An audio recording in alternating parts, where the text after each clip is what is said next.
واخيرا وصلني البوكو اف 5، وبعد تجربه الموبايل ده حبه حلوين اقدر اقول لك ان هو بيحط على كل المنافسين بتوعه. وطبعا انت هتطلع من الفيديو بتاع النهارده عارف كل حاجه عن الموبايل ده، من ناحيه التصميم، الاداء، كاميرات، شاشه، بطاريه، سنسور، مكالمات، الشبكات، وسعر الموبايل ده ومقارنته مع كل المنافسين. وهقول لك في اخر الفيديو رايي الشخصي والخلاصه تشتري الموبايل ده ولا تفكسله. فبصراحه مفيش تظبيط اكتر من كده، فزي ما انا مظبطك انت برضو لازم تظبطني وتنزل دلوقتي حالا تعمل سبسكرايب، تروح عليا كده بلايك، كومنت، فولو على انستجرام، سيب لك لينك تحت في الديسكربشن، ويلا بينا نبدا على طول.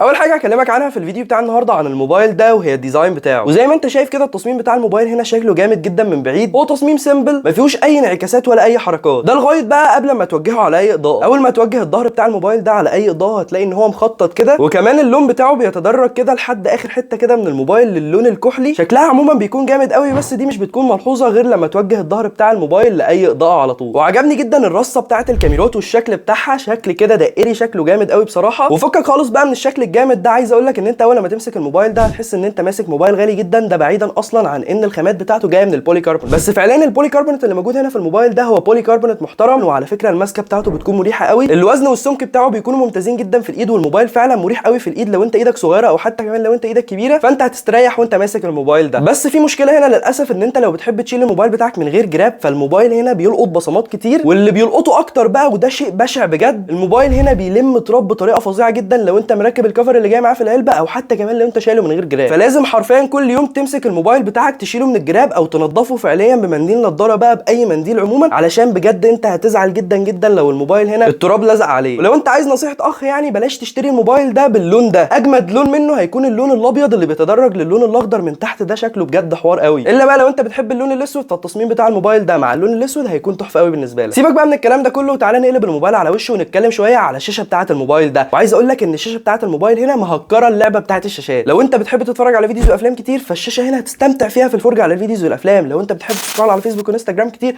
فالشاشه هنا 120 هرتز، هتسكرول على فيسبوك وانستجرام وهتلاقي كميه سرعه وسلاسه مش طبيعيه. عموما المواصفات بتاعه الشاشه بتاعه الموبايل ده هي شاشه اموليد 120 هرتز جايه 6.67 انش، والتصميم بتاعها جاي هول بانش، والحواف بتاعه الشاشه بتاعه الموبايل زي ما انت شايف كده حواف اقل ما يقال عليها انها ممكن تتقارن مع موبايلات فلاج شيبس زي السامسونج اس 23 الترا والايفون 14 برو ماكس. بكلمك بجد والله، انت لو بتحب تتفرج على فيديوز وافلام كتير هتحس فعليا ان انت عايش كده مع الممثلين في اللوكيشن وقاعد بتتفرج عليهم. الحواف بتاعه الموبايل القليله دي مع الشاشه الاموليد اللي الالوان بتاعتها بتكون ممتازه قوي وزوايا الرؤيه بتاعتها بتكون كويسه جدا، هتاخد تجربه مشاهده على الفيديوز والافلام مش طبيعيه في الفئه السعريه دي. واللي هيكمل لك تجربه الفرجه على الفيديوز والافلام على الشاشه بتاعه الموبايل هي الصوت. فعايز اقول لك ان الصوت بتاع الموبايل هنا جاي ستيريو سبيكرز، والتجربه الصوتيه بتاعه الموبايل هنا بجد تحفه جدا. هتلاقي ان الصوت مجسم وعالي وممتاز، وكمان في طبقات في الصوت وتفاصيل الصوت فعلا بتكون باينه. طب يا عم تميمي، انا اول ما بشتري موبايل بيهمني الاداء بتاعه جدا، انا استخدامي تقيل وبحب اتنقل ما بين الابلكيشنز كتير وعايز موبايل يسد معايا في الموضوع ده. عايز اقول لك ان البوكو اف 5 برضه بيسد معاك في الموضوع ده، لانه جاي لك بمعالج من كوالكوم السناب دراجون 7 بلس جن 2، والمعالج ده حرفيا اقوى الضعف من كل معالجات الفئه المتوسطه اللي زي السناب دراجون 778 جي. والمعالج الجامد ده مع ال 120 هرتز بجد هتاخد خلطه ملهاش مثيل في الفئه السعريه دي من ناحيه الاداء. فلو انت استخدامك تقيل طبعا روح اشتري البوكو اف 5. اما بقى لو انت جيمر فطبعا برضه روح اشتري الموبايل ده، لان لعبه زي لعبه ببجي بتشتغل على اتش دي ار واكستريم من غير دروب في الفريمات ومن غير اي لاجات. بس بصراحه اللي انا لاحظته ان الموبايل هنا بيسخن معايا بسرعه، يعني بعد جيم ولا جيمين كده بلاحظ ان الموبايل هنا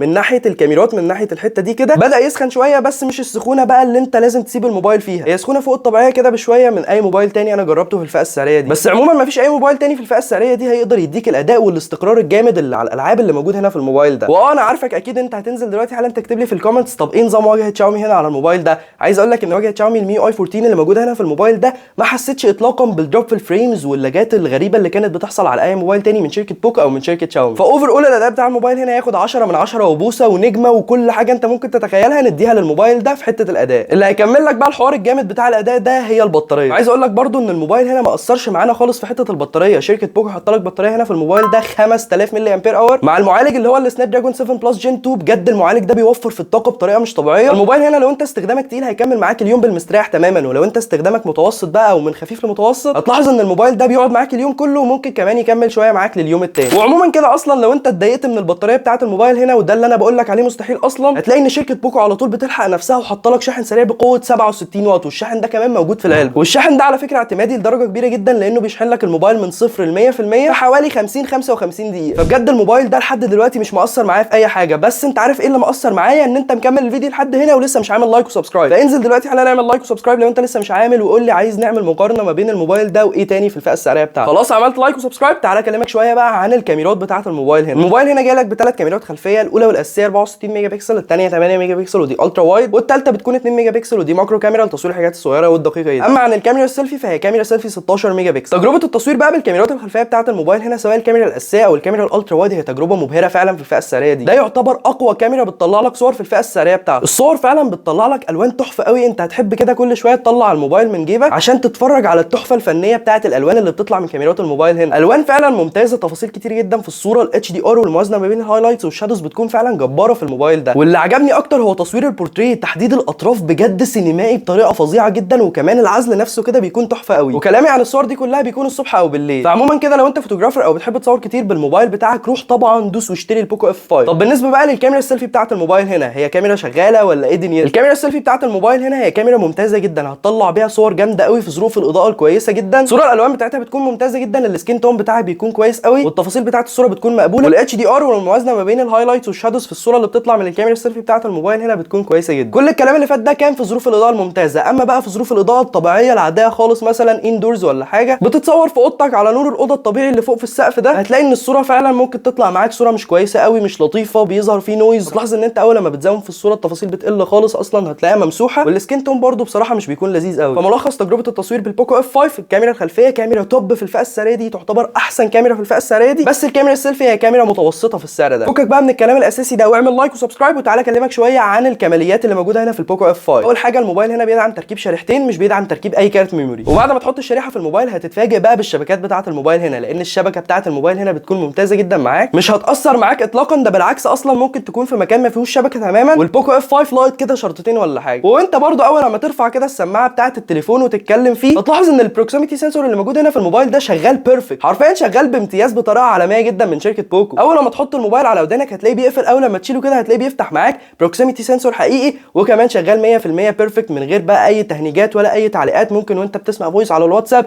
تتفضح مثلا وانت قاعد في وسط اهلك، فلا مفيش الكلام ده خالص. وكمان على فكره عجبني المايك بتاع الموبايل هنا، المايك بيلقط صوتي انا بس وبيعزل صوتي عن الناس اللي حواليا. الموبايل هنا على فكره جاي لك ببصمه موجوده في زرار الباور، والبصمه دي بتكون سريعه جدا وممتازه، فيها برضه على فكره انيميشن، بس مش الانيميشن العقيم اللي ممكن يبوظ لك التجربه، وان انت اول ما تحط صباعك هتحس كده ان في فيد ان وفيد اوت. لا لا لا، بص الانيميشن بتاعها بيكون لذيذ جدا بصراحه.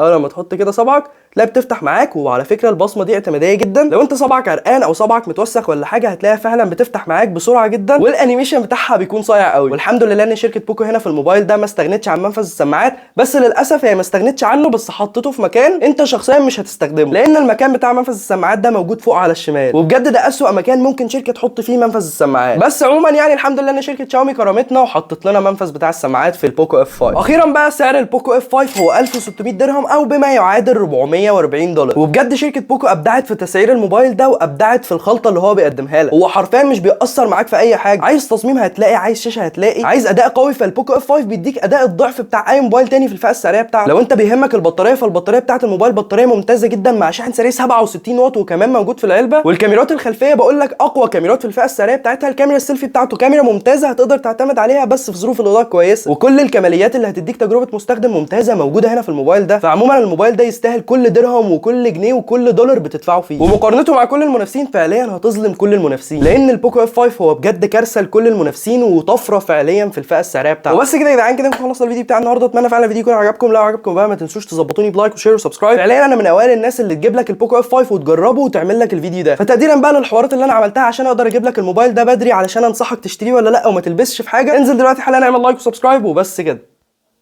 سلام.